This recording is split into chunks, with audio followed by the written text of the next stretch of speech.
Une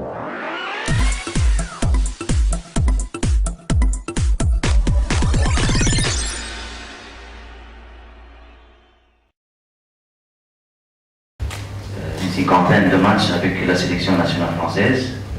En tant qu'entraîneur sélectionnaire, il a entraîné Paris Saint-Germain, il a entraîné Toulouse, il a entraîné pas mal de clubs, puis il a fait le job de sélectionneur national avec la Géorgie depuis 11 à 12 ans dans notre continent africain, à savoir le Gabon,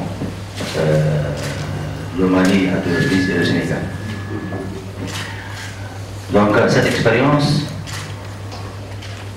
assez consistante, en tant que joueur qui sache bien qu'est-ce qui est de niveau international, en tant qu'entraîneur dans des grands clubs à l'instar de Paris Saint-Germain, et en tant que sélectionneur, particulièrement dans notre continent africain depuis 2 ans, c'est-à-dire la 3e place avec le Mali à l'occasion de la Coupe d'Afrique 2012.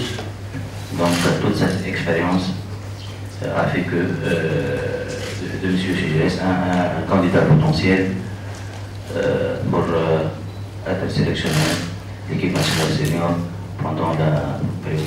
pour la période prochaine.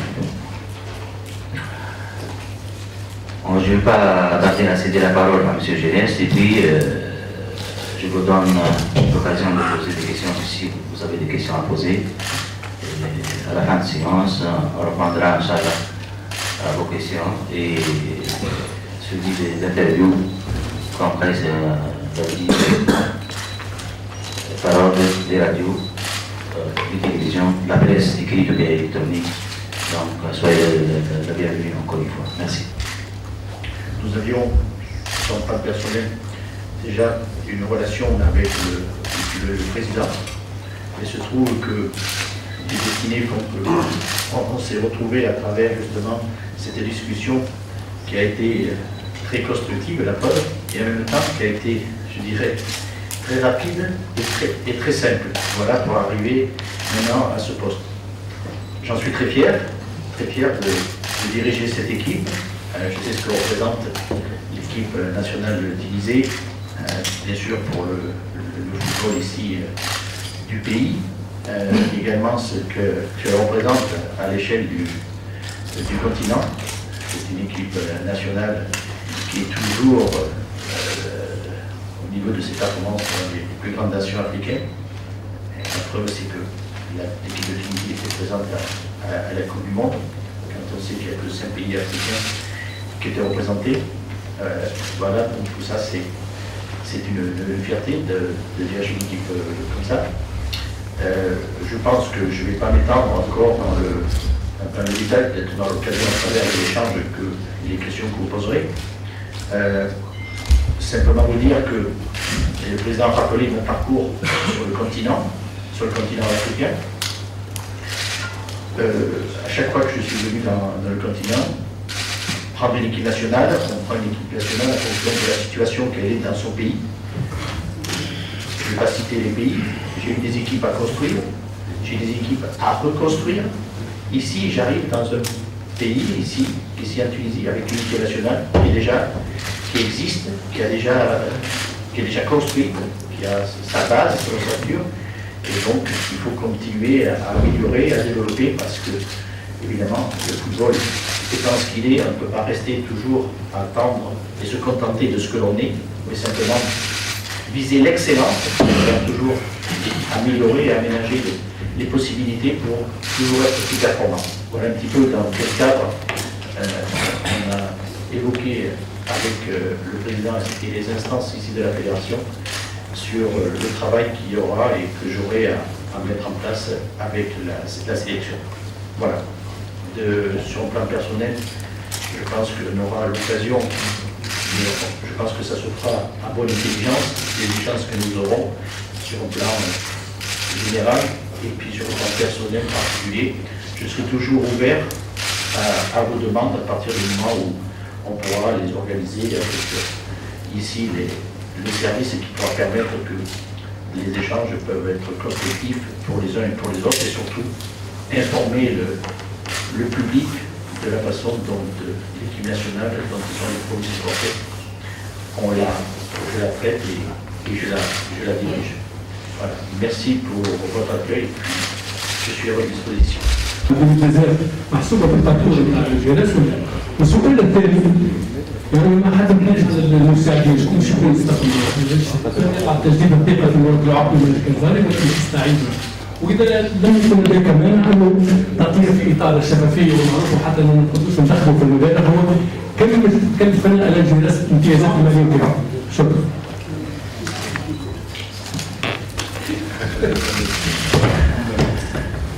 Premièrement, certainement, on a dit ensemble des objectifs durant la période contractuelle. C'est pour ça qu'on a dit qu'il y a une possibilité de renouveler le contrat de 2020 à 2022 en se basant sur une évaluation de la qualité du travail, de la prestation de l'équipe nationale, et certainement à la base des résultats de l'équipe nationale pour l'avoir à la prochaine CAN dans les éditions 2015-2012 aussi. On est arrivé à chaque fois, même au champ en 2016 je pense, on est arrivé à chaque fois quart de finale, mais malheureusement, des petits détails nous ont empêché à chaque fois d'être parmi les quatre de l'équipe qui ont joué le Caritas. Donc on va faire ensemble tout le nécessaire pour essayer de franchir cette étape. Depuis l'évaluation se fait sur beaucoup de choses, c'est vrai, elle se fait sur le résultat. Il y a une qualité de travail, il y a une prestation d'équipe, donc on va faire une évaluation sur l'ensemble du travail, sur l'ensemble, c'est un tout, pour dire enfin que le sélectionneur a réussi ou bien il a échoué avec la sélection nationale. Deuxièmement, la question le staff. On a parlé avec M. Gilles, on a un staff en place, mais il va faire des entretiens avec eux et l'équipe, s'il va décider de laisser ça en place, ou tous les éléments en accepte, s'il décidera, après les entretiens effectués avec l'ensemble du staff, d'échanger un ou deux éléments, on va accepter ça et on va lui donner la possibilité d'échanger. Tout en gardant les mêmes stratégies du travail, le staff et les collaborateurs de M. Gires devront être toujours suivis. À l'exception, peut-être pendant la CAN, si on trouvera des spécialités rares, pas techniques, l'ostéopathie, la préparation mentale optimale par rapport à une longue période de préparation. Donc, s'il y aura des spécialités ou bien des micro-spécialités particulièrement à l'optimisation du travail ou bien à la préparation mentale saporielle, sinon les techniciens, au sens du mot, qui vont collaborer avec M. Gilles devront tous être de nationalité tunisienne. Par rapport au salaire, excusez-moi, c'est un non-sens. Si M. Gilles peut permettre, je peux vous annoncer ça, sinon je vous donne c'est son contrat, donc excusez-moi de le dire, c'est impoli de ma part de prononcer ça sans sa permission. S'il me permet je n'ai rien à cacher, sinon je lui laisse le soin de vous dire sur le détail son salaire. Mais en tout cas, une vérité, je tiens à remercier M. Gilles infiniment car il a accepté la proposition financière de la Fédération tunisienne de football qui est loin, même très loin, de la moyenne salariale dont les gens qui ne sont pas de nationalité tunisienne ont l'habitude de demander. Merci.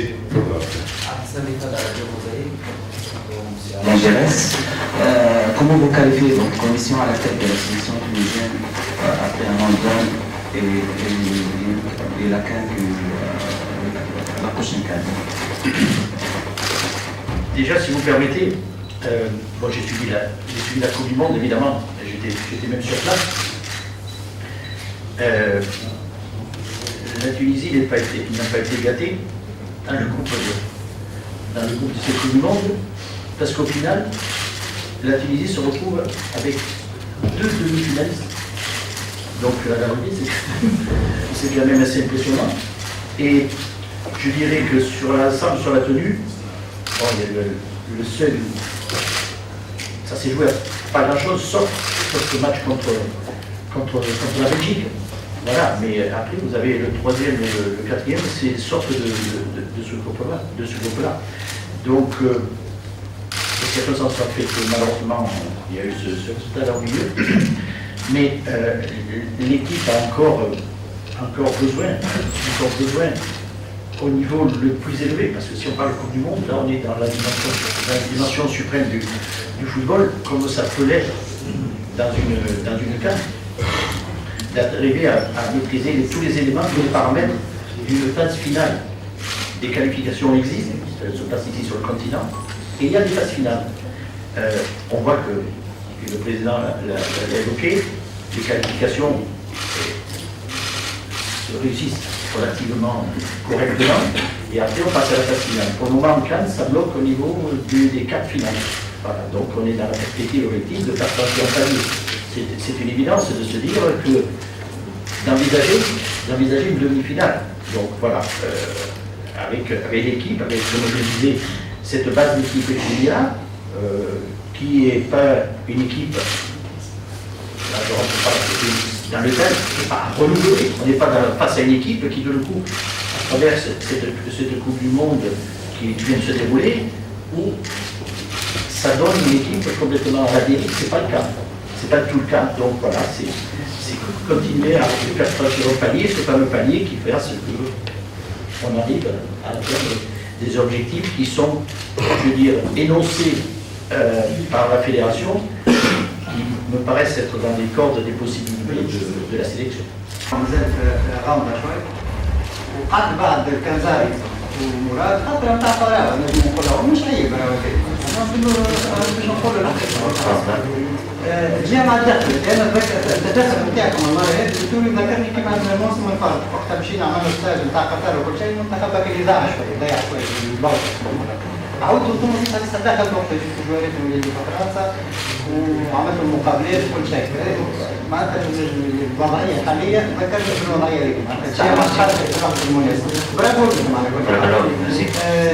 السؤال دكتور سؤال يسأل الجمهور الرياضي بصراحه شكون يعين المدرب الوطني في جامعه القدم؟ الناس تقول رئيس الجامعه، الناس تقول رئيس الجامعه بالتشاور مع اعضاء الجامعه اللي مع احترامي لهم وسي هشام وسي امين موجودين كل شيء. ساعات يسمعوا بالك كيف عليهم بالعكس ساعات عنده معلومه وما بالحق دكتور معناتها بكل صراحه لازم نمشي الجامعه نحن سامحني دكتور كمل فيه يسكتوا معنا اداره فنيه تعين رئيس الجامعه هو اللي يعين اعضاء الجامعه هم اللي يعينوا ما عندناش مدير رياضي عندناش هو اللي كما قال سي حمد لكن هذا في الرياضي قال عنه مستشارين سلبيين ما عرفش شنو قال شكون يعين المدرب الوطني اليوم بالحق راهو الدكتور معناتها بكل صراحه ما عندنا مشكله تعيين اليوم معناتها المنتخب الوطني يجيب المدرب على اساس المقابلات هذا يكفي. تفضل. ميرسي على كلمة الأول على أساس دخلنا في الوقت المناسب. Évidemment, je tiens à remercier M. Gilles pour son avis objectif et honnête, car il a répété à 2 reprises. J'ai entraîné les sélections nationales. Là, j'étais obligé de construire, ou bien de reconstruire une équipe. Par contre, ici, j'ai déjà une équipe construite, donc il est appris de faire de belles performances.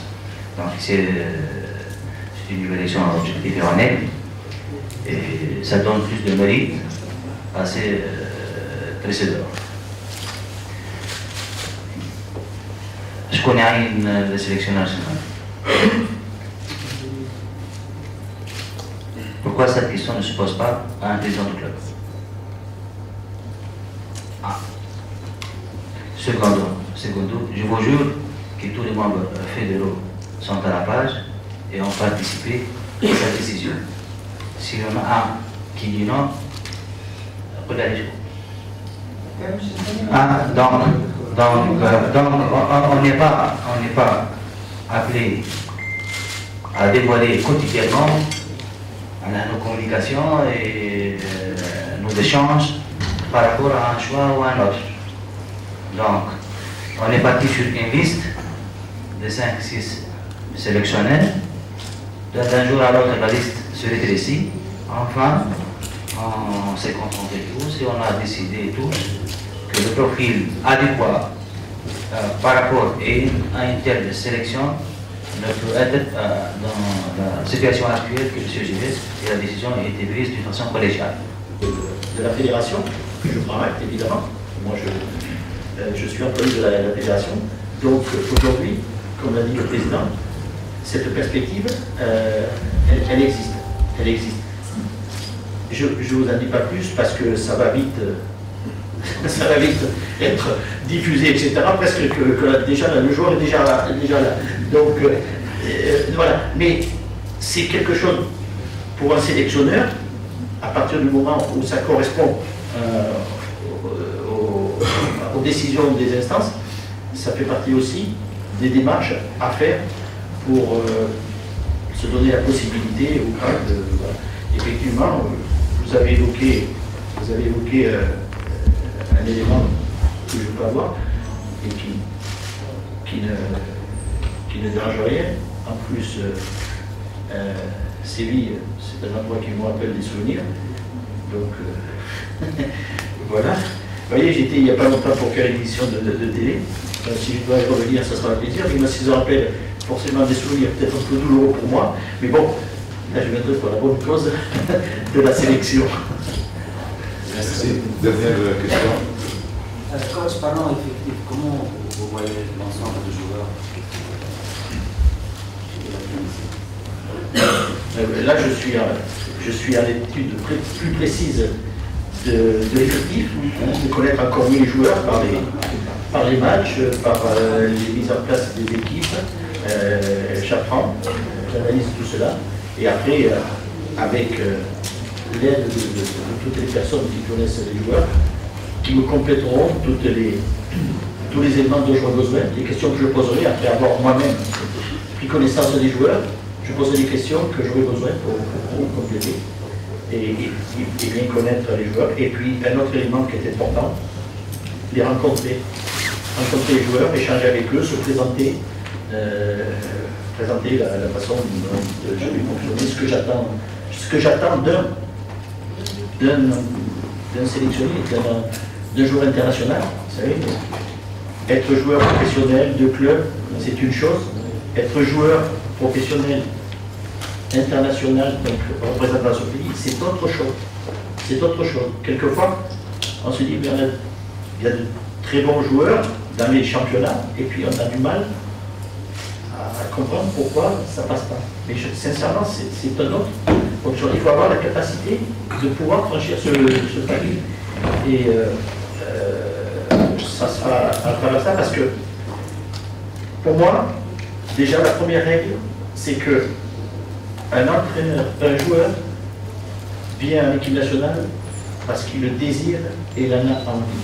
On ne force pas un joueur à tout prix à venir en équipe nationale. Sinon, lui va s'ennuyer et nous, on ne pourra pas profiter de son potentiel.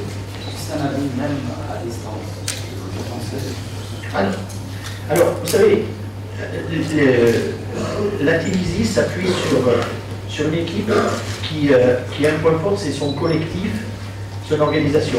Parce que les joueurs, il y a des sélections, comme des joueurs sur le plan individuel, plus marquants, même sur le continent. La Tunisie a des très bons joueurs à l'extérieur, un peu moins que certains pays, parce que vous avez des équipes nationales africaines, ont 100% de joueurs qui évoluent à l'étranger, ce qui n'est pas le cas de la Tunisie, avec beaucoup de joueurs locaux. Mais bon, on peut s'y appuyer, puisqu'il y a quand même l'espérance qu'elle est quand même championne d'Afrique des clubs, donc ce qui situe le niveau des clubs et le niveau du championnat. Donc c'est une bonne base de référence. Voilà comment les potentiels qui, après le devant, donnent donne un niveau de performance qui n'a pas, justement, par rapport aux autres pays qui ont 100% de joueurs étrangers, ne gêne en rien et le comparatif peut exister. Donc voilà tout ce qu'il y a à prendre en compte par rapport justement aux possibilités qui peuvent exister.